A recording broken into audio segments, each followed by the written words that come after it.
novels have been transferred to stage, film and radio, with their television adaptations on ITV lasting over a decade and achieving ratings of over 10 million viewers. Besides writing, she was an innovative painter, and she believed that her father's genes fostered the strength to work hard, but also in rare moments of freedom to strive to better herself. Catherine was famed for her care of money, but had given much to charities, hospitals and medical research in areas close to her heart, and to the University of Newcastle upon Tyne, who set up a lectureship in haematology. The Catherine Cookson Charitable Trust continues to donate generously to charitable causes. The university later conferred her the honorary degree of Master of Arts. She received the freedom of the borough of South Tyneside, today known as Catherine Cookson Country. The Variety Club of Great Britain named her Writer of the Year, and she was voted Personality of the North East. Other honours followed: an Officer of the Order of the British Empire in 1986, and she was created Dame of the British Empire in 1993. She was appointed an Honorary Fellow at St Hilda's College, Oxford, in 1997. Throughout her life, but especially in her later years, she was plagued by a rare vascular disease, telangiectasia, which caused bleeding from her nose, fingers and stomach, and resulted in anemia.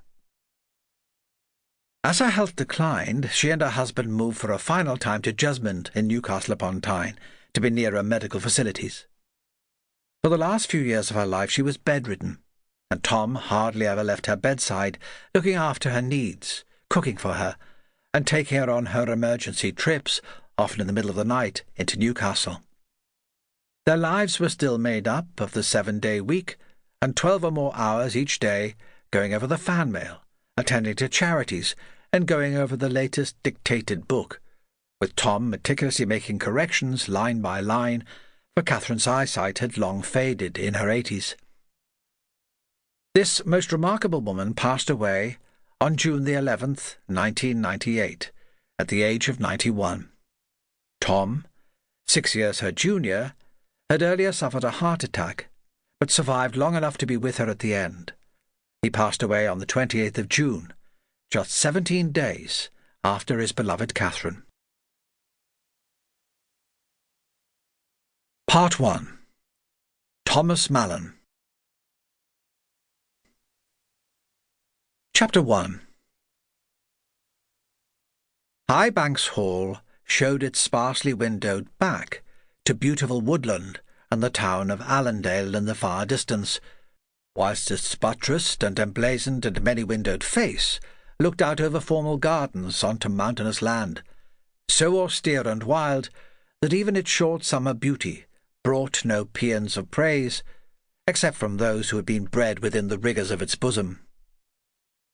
Away to the south lay Nine Banks Peel.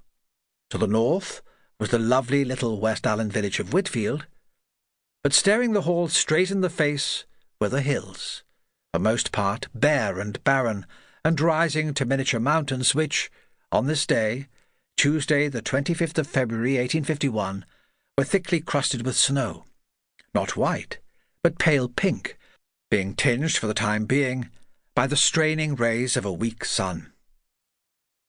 The hall was fronted by a terrace bordered by an open balustrade, its parapet festooned with stone balls, and each pillar at the top of the steps, which led to the drive, was surmounted by a moss-stained naked Cupid.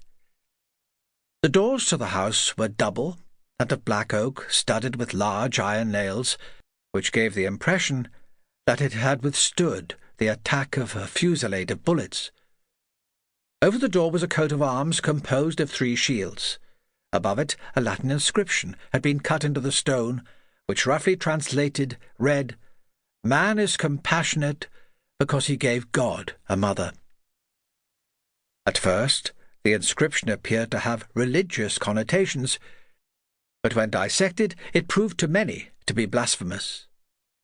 Thomas Wigmore Mallen, who built the hall in 1767, had himself composed the inscription, and had explained to those interested the deep significance of the motto, which was that God, in the first place,